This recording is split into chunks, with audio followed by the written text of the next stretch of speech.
Shalom y bienvenidos a Vía Hafta Yisrael, una frase hebrea que significa amarás a Israel. Esperamos que se queden con nosotros, ya que nuestro maestro, el Dr. Baruch, nos compartirá una enseñanza expositiva de la Biblia. El Dr. Baruch es profesor titular del Instituto Sera Abraham, con sede en Israel.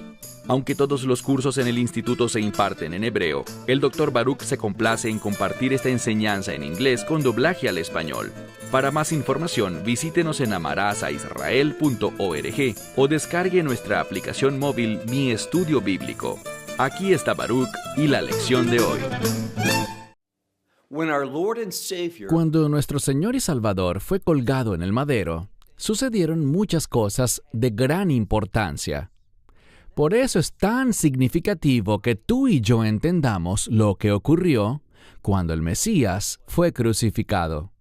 Toma tu Biblia y ve conmigo al libro de Lucas, capítulo 23. Evangelio de Lucas, capítulo 23.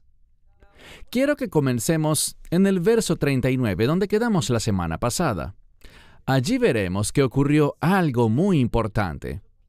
Veremos que Él fue crucificado, pero no solo, sino junto a otros dos individuos.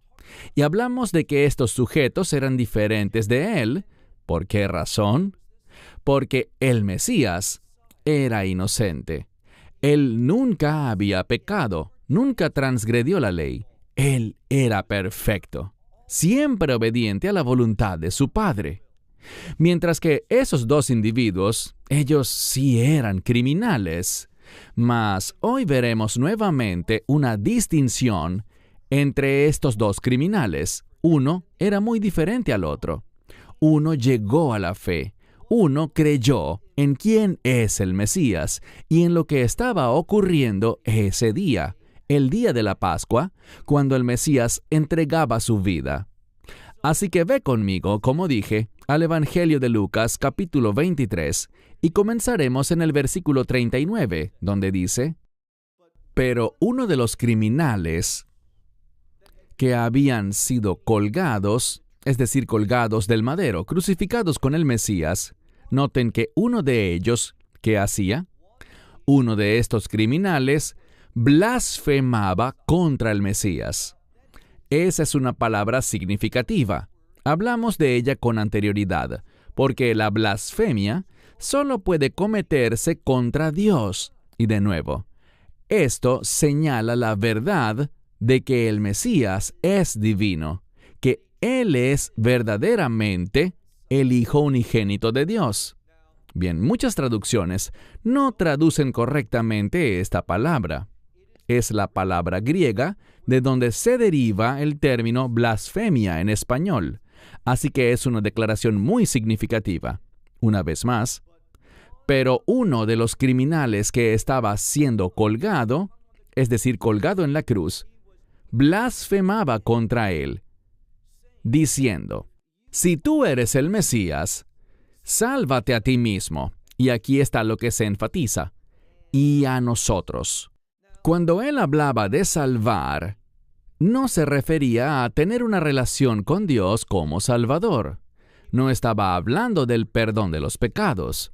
Lo que él estaba expresando, que blasfemaba contra el Mesías, era simplemente su deseo de bajar de ese madero. No quería ser crucificado ni morir. Estaba más interesado en su vida física. Pero el Mesías vino para que tengamos vida eterna. Y la vida eterna es una condición espiritual. Y es el resultado de la redención. Esto solo es posible si primero somos perdonados, y habiendo sido perdonados de todos nuestros pecados, entonces podemos ser reconciliados con Dios. Y aquí están las buenas noticias. Somos reconciliados con Él por los siglos de los siglos. Ese no era el propósito de que blasfemaba contra Yeshua. Todo lo que él quería era simplemente no morir ese día. No quería sufrir las consecuencias de sus pecados. Mira ahora el verso 40. Pero el otro, y de nuevo, es esta palabra tan significativa.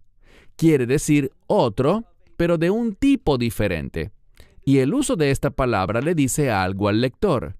Muestra que este criminal, sí, era culpable. Él lo entendía y lo veremos en un momento. Pero él es diferente de aquel que blasfemaba contra Yeshua. Veremos que este verdaderamente llegó a la fe. Por eso, noten que este otro criminal respondió y dice que lo reprendió. Él está reprendiendo al otro individuo que blasfemaba contra Yeshua. Y le decía, ¿acaso no temes a Dios? Y esto es de lo más significativo. ¿Qué era importante para él? ¿Qué había cambiado? Pues la manera en que el Mesías se comportaba y lo que estaba por suceder ese día causó que este criminal, que era culpable, era un pecador, pero el Mesías fue enviado a este mundo para salvar a los pecadores. Eso significa salvarte a ti y a mí, para reconciliarnos con Dios y que podamos recibir vida eterna. Dicho de otro modo, para que podamos recibir la vida del reino, la vida eterna en el reino de Dios, con Dios, en su presencia, experimentando su gloria y su bendición, beneficiándonos de las grandes y eternas promesas de Dios. Nada, y quiero decir rotundamente, nada en absoluto es mejor que eso. Y este segundo individuo era diferente. Por eso vemos que se usa la palabra héteros para describirlo. Él es diferente de aquel criminal blasfemo.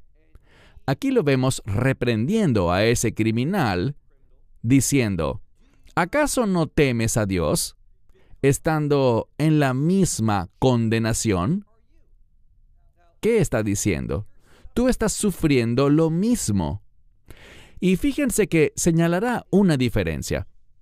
Está diciendo, estamos sufriendo lo mismo, pero nosotros, fíjense, vemos la palabra justamente. Lo que se está comunicando es esto.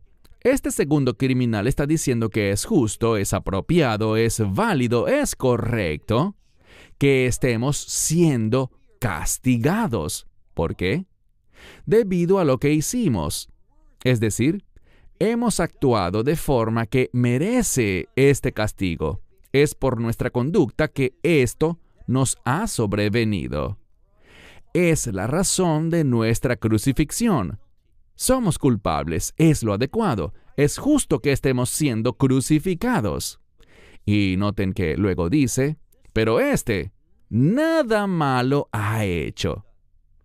Fíjense que este criminal está de acuerdo con el juicio que se ha puesto sobre él y sobre el otro criminal, porque él reconoce, como bien lo expresa el texto, que ambos son culpables. Pero él también entiende que Yeshua, Jesús de Nazaret, no ha hecho ¿qué? Lo que la Escritura dice, y es correcto. Él no ha hecho nada malo. Así que el Mesías es inocente, pero aún así está sufriendo. ¿Por qué? Porque está tomando el castigo que por justicia nos corresponde a ti y a mí, y a todo ser humano. Por eso estaba siendo crucificado, y no en un día cualquiera, sino en el día de la Pascua. Bien, leamos el siguiente verso, verso 42. Y él le dijo a Yeshua, y hay un detalle. ¿Cuál es el tiempo de este verbo? El imperfecto. Y les he compartido muchas veces que cuando se usa el tiempo imperfecto, debemos anticipar un cambio. Eso es lo que está ocurriendo con este criminal. Él es culpable, merece la crucifixión, pero hay un cambio que ha ocurrido en él. Y por lo tanto, noten lo que dice. Leamos otra vez el verso 42. Y él le dijo a Yeshua, acuérdate de mí.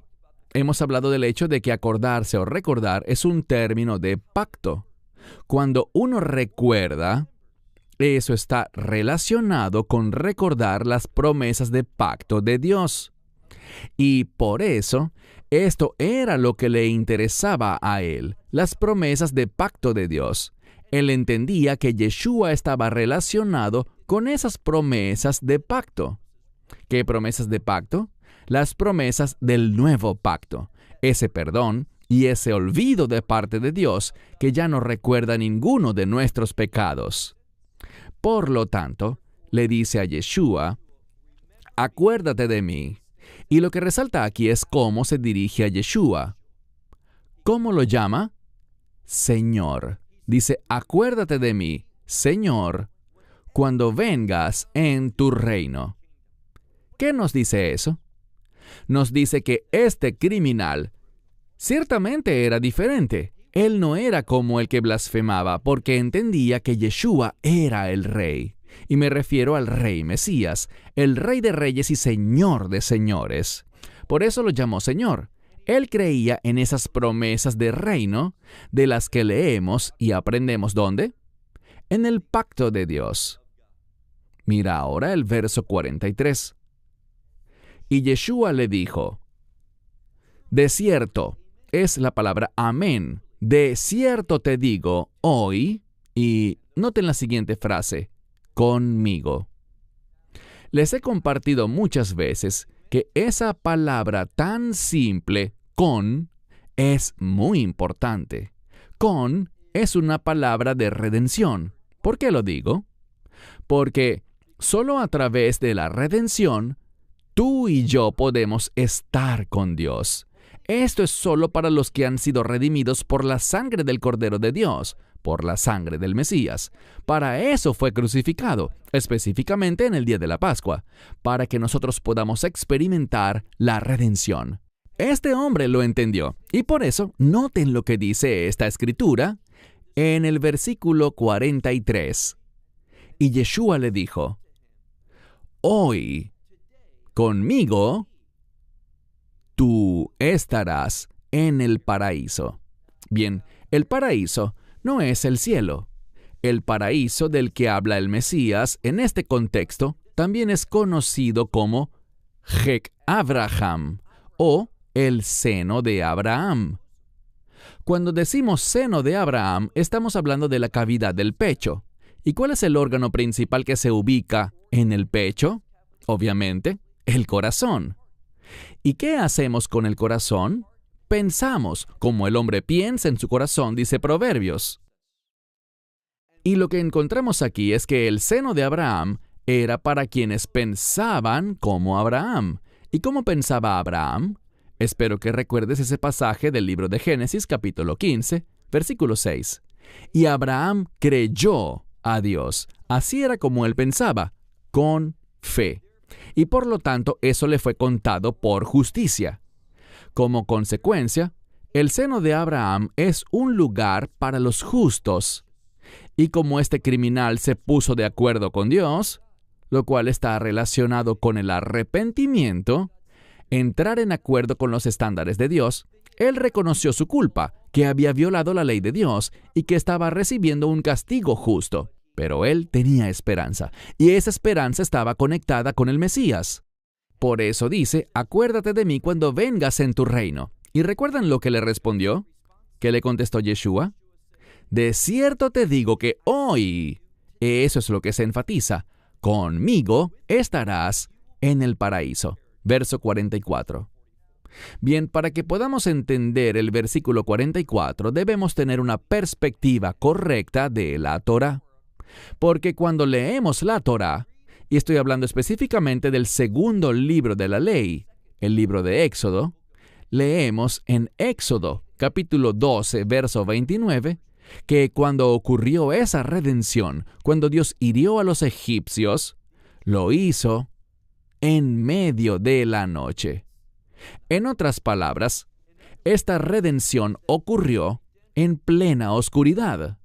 Por lo tanto, en el judaísmo vemos que hay una conexión entre la oscuridad y la redención. Bueno, ¿qué está pasando aquí? El contexto es sencillo.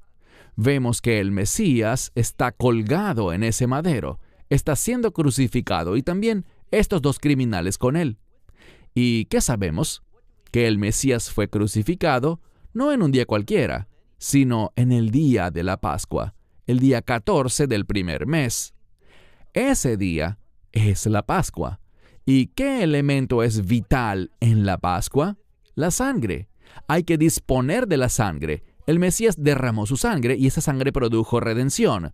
Redención para el mundo entero.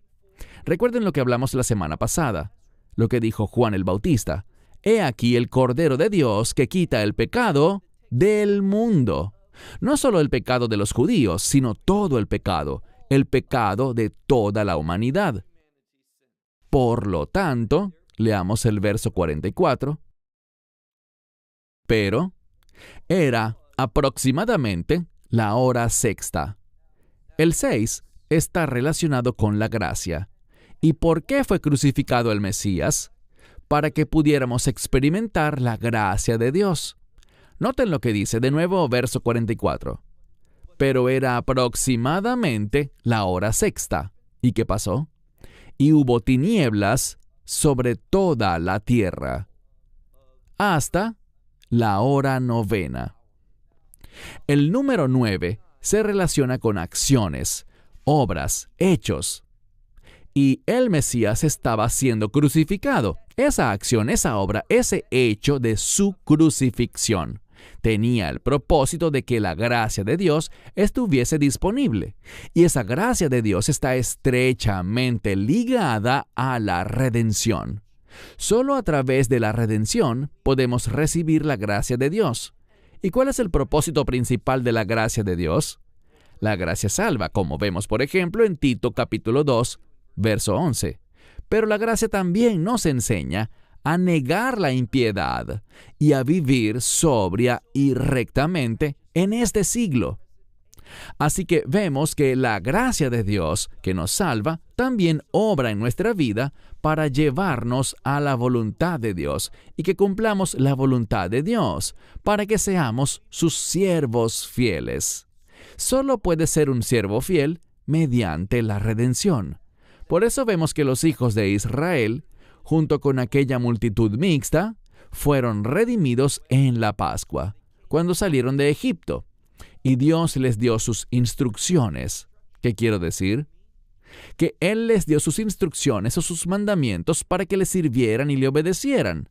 La redención conduce a la obediencia. La redención conduce a que uno le sirva a Dios.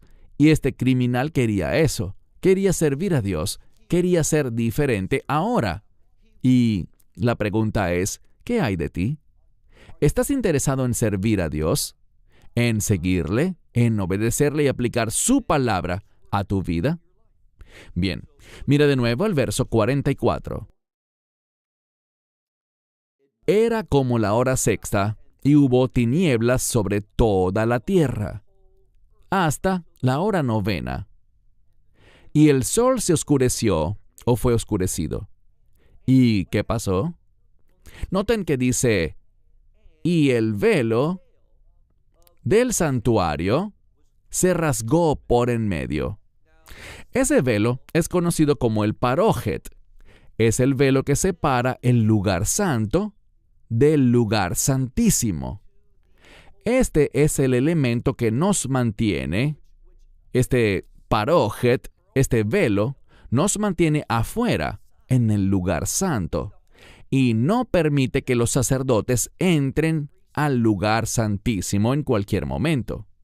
Pero el hecho es que ahora, basado en lo que ocurrió en la oscuridad está relacionada con la obra de Dios para redimir a su pueblo, como aprendemos en Éxodo 12:29, donde dice que fue en medio de la noche, a la medianoche, en la oscuridad, cuando Dios hirió a los egipcios y produjo la libertad de su pueblo, de ese pueblo hebreo junto a una multitud mixta que representaba a las naciones.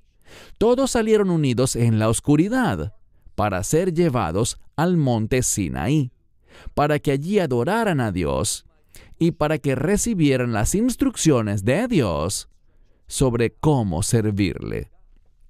Todo esto ocurrió, y el hecho de que ese velo se rasgara por la mitad significaba un nuevo acceso a Dios, que ahora, por medio de la obra redentora del Mesías, tenemos acceso a Dios, como dice en Hebreos 4, Ahora tenemos acceso a Dios, dice, por la obra del sumo sacerdote, donde podemos hallar gracia. Acudamos al trono de la gracia para hallar socorro en el tiempo de necesidad. Eso es lo que tenemos, acceso a Dios mediante la obra de redención del Mesías Yeshua. Avancemos. Mira por favor el verso 46. Entonces clamó con gran voz, el que clamó fue Yeshua. Entonces Yeshua clamó con gran voz, diciendo, Padre, en tus manos encomiendo mi espíritu. Y habiendo dicho estas cosas, expiró. Noten lo que se enfatiza aquí. Dice que él clamó, ¿cómo? Con gran voz. Normalmente, cuando alguien era crucificado y moría en la cruz, esa persona moría por asfixia. ¿Por qué? Porque se debilitaba tanto que ya no podía levantarse para tomar aliento. Así que por debilidad y agotamiento, los condenados simplemente no tenían fuerza ni para respirar. Pero eso no es lo que vemos aquí, porque el Mesías dice que clamó con gran voz. Él no murió simplemente porque fue crucificado, aunque sí fue crucificado. ¿Pero por qué murió? Porque la muerte está relacionada con el pecado, y los pecados del mundo, como dice 1 de Juan capítulo 2, los pecados del mundo, no solo nuestros pecados, los pecados de los creyentes, sino los pecados del mundo entero, fueron puestos sobre Él. Y Él cumplió una obra que fue suficiente para redimir al mundo entero. ¿Significa eso que todos serán salvos? No, solo aquellos que crean, solo aquellos que ejerzan la fe, solo quienes por el Evangelio reciban la gracia de Dios y la vida eterna. Así que potencialmente la obra es suficiente, totalmente, para salvar a todo el mundo, pero depende de ti. ¿Serás lo suficientemente sabio y humilde para confiar en su obra, en lo que Él hizo? Y vemos una señal sobrenatural que lo confirma, esa oscuridad que vino sobre toda la tierra, desde el mediodía hasta las 3 de la tarde, desde la hora sexta, que es el mediodía, hasta la hora novena, que son las 3 de la tarde. Todo esto comprueba su identidad y lo que Él logró en esa cruz. Así que dice, en tus manos, Padre, encomiendo mi espíritu. Y habiendo dicho esto, expiró. Noten algo más. Miren el verso 47. Leemos aquí. Pero el centurión, viendo lo que había sucedido, bien, un centurión no es un soldado común, es un soldado con autoridad. ¿Y por qué estaría allí un centurión? Porque probablemente era quien supervisaba las crucifixiones. ¿Por qué habría un soldado de tan alto rango allí? Él era el encargado de supervisar las crucifixiones allí en Jerusalén para el Imperio Romano. Este centurión probablemente había visto morir a numerosos individuos en la cruz, todos crucificados. Pero noten lo que ocurrió. Aquí había algo único. El Mesías no murió de la manera habitual. ¿Por qué? Porque clamó a gran voz y luego expiró. ¿Qué demuestra eso? Que Él era soberano sobre su muerte. Él estaba en control. Y es por eso, noten lo que dice la Escritura, verso 47. Pero el centurión viendo, allí está el énfasis, cuando el centurión vio lo que pasó, ¿qué hizo él? Dio gloria a Dios. Un soldado romano dándole gloria a Dios, al único Dios verdadero, al Dios de Israel, porque él se convenció de que y noten lo que dice, leemos que él dio gloria a Dios, diciendo, ciertamente, este hombre era justo. Dada la manera tan única como el Mesías murió en la cruz, no por asfixia, sino que exhaló su último aliento con gran voz, él supo que esto era especial, que Dios estaba allí, y por eso este centurión llamó a Yeshua, a Jesús de Nazaret, un hombre justo. Y lo era. Él era perfectamente justo, nunca transgredió la ley. Así que lo que está ocurriendo aquí es algo único. Mira ahora el verso 48. Y todos los que estaban reunidos, toda la multitud que estaba presente, viendo estas cosas, fíjense, estaban viendo estas cosas, pero las percibieron de una manera muy interesante. ¿Y por qué lo digo? Fíjense, ellos veían estas cosas y ¿qué hicieron? Dice que golpeándose el pecho, se marcharon. Bien, la implicación es esta. Golpearse el pecho representaba arrepentimiento. Y este es el cambio que estaba ocurriendo. Cuando dice que golpeándose el pecho se marcharon, está en tiempo imperfecto, lo que implica un cambio. Y finalmente, terminaremos con el último verso, el 49. Pero todos aquellos que estaban allí en pie, esta frase nuevamente está en pluscuamperfecto. Ellos estaban allí y fueron testigos, pero estaban muy lejos de entender y por eso dice, pero todos los que estaban allí en pie, en pluscuamperfecto, como expresión de lejanía, de estar muy distantes de entender lo que veían y de conocer realmente quién era Jesús, dice, estaban allí a la distancia y también las mujeres que le habían seguido, estando con él desde Galilea. Ellas también veían estas cosas. Y en nuestra próxima lección, al concluir el capítulo 23, veremos la diferencia, la única diferencia con respecto a las mujeres, aquellas que habían venido con él, que lo amaban, que lo servían, que lo apoyaban, porque estas mujeres sí que entendieron lo que estaban presenciando. Y eso lo veremos en la conclusión del capítulo 23. Pero todos los demás que estaban allí lo conocían, pero de lejos. Lo conocían a la distancia.